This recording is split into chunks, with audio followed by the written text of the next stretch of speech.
Okay, welcome back. I'm going to go through my CNC. I've been using it. This was built about 4 years ago, and I haven't been using it too much. It's actually folded down there and has been away for a while. But now I'm retired, I've decided to get it back out again and use it. So I've been doing quite a lot to it recently. I've actually done a spoil board. Come closer. I've done a new spoil board here. I've leveled up the whole machine. The whole spoil board, the original board underneath was machined. The new spoil board was put on. All of the holes in this are these type of screw fixings into there. These are very, very reliable. They're actually an M6 bolt, the M6 nut that actually screws into the MDF. These are available from Screwfix. I haven't put them all in here, but I've started putting them up into this unit. So I've got some in, and when I need them, I'm putting more in as and when I need them. So what I've done also is the screws that I've used here to bolt it down. These are very big headed screws. Basically they look like this, and they give a lot of support to the board when it's being put down in the hole, and they actually hold the board down very, very tight. I've also made the hold downs, which are these. These are on YouTube and very, very popular. I've seen a lot of people use them, but I like the bolts that I use with them. Again, they're the same bolts that I use. These go through here and they give a very, very broad spread across this part of the clamp, and it's very, very easy to adjust it through here. So this basically would fit on there, screw down into this, and it's all one key. And then if you want to adjust the height of it, you can adjust it on the back to bring it to clamp down. And these have got holes in various different places on the board all the way across that can go in, and I haven't filled them all in, but I'm going to fill them in as and when I need to. But in the meantime, come back around the front. What I've also done on this machine is, because I don't know where my 0 point is, and sometimes it's difficult to find it right on the very corner of the machine, I actually made a shim. And what I can do is I can put this into here, and I can move my axis to this point, and I also, because they're slightly different, I can move my x-axis to this point, although this has moved off a little bit.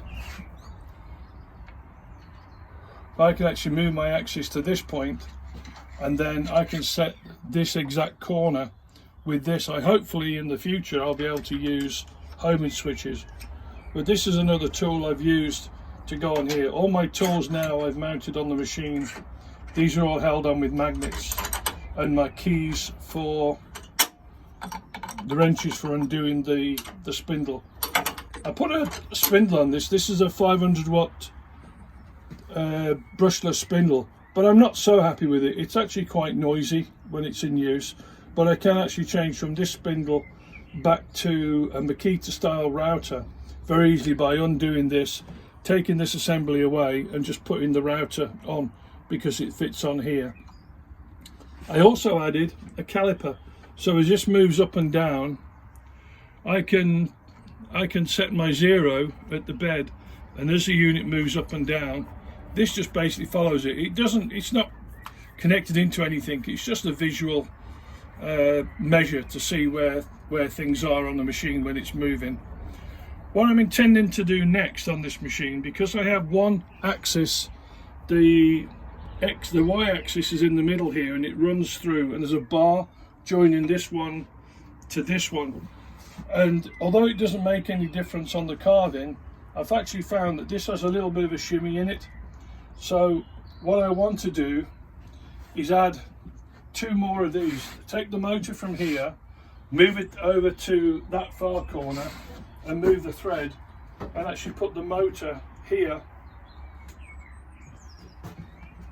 Put the motor here with the M8 lead screw running through here on this side, and have another one on the other side, or have the motor this end. It doesn't really matter. But what that will give me then, it will give me a lot more stability in this part of the machine.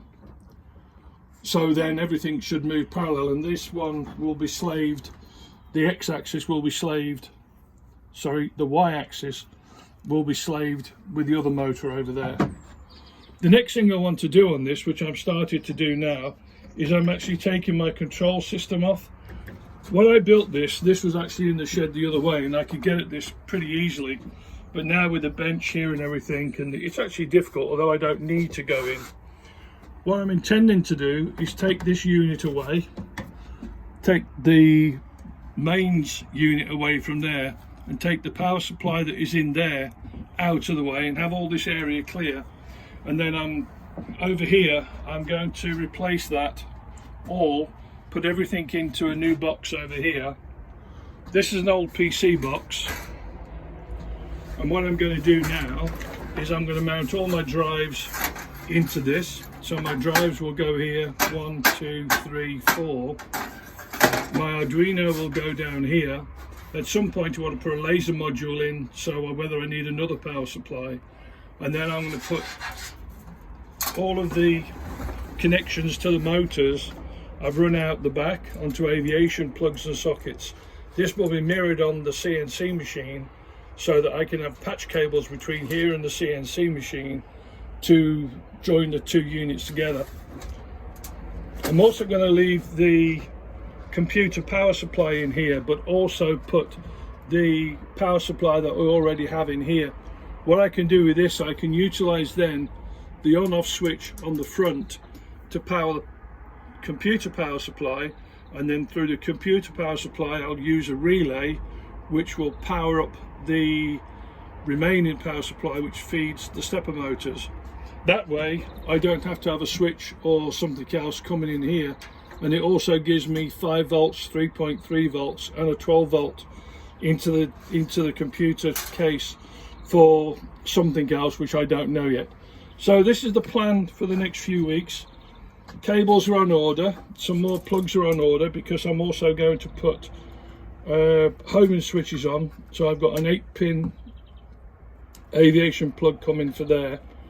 I've also taken the Arduino USB cable and I've run it through to the back of the computer here, so I can run an extension cable from the main computer into this, and then this will go into here. And then if I have to disconnect the PC from the machine, I can unplug the PC, which is under here, and I can unplug the original cable out of there. Sometimes with Arduino it gets a little bit lost, so you have to switch it off and switch it back on again.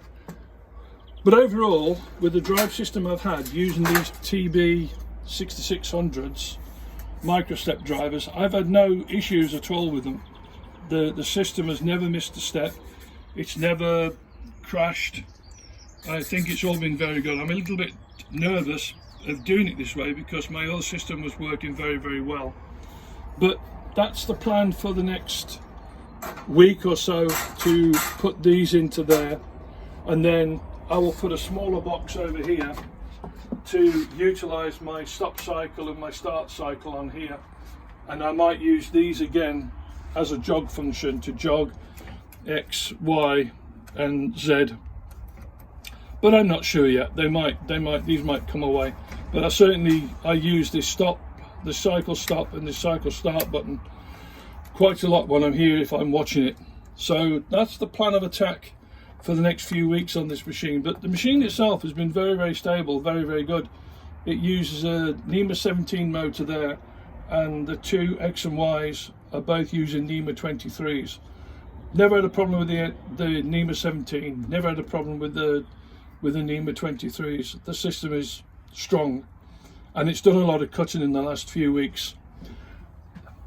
As a side, which I haven't done yet, I'm actually mounted these onto here, and what I'm going to do here is mount a dust shoe.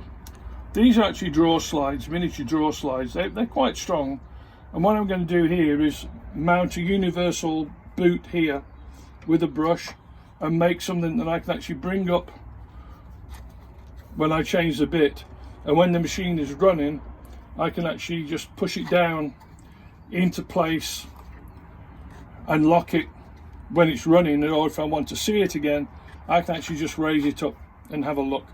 But that's a work in progress at the moment.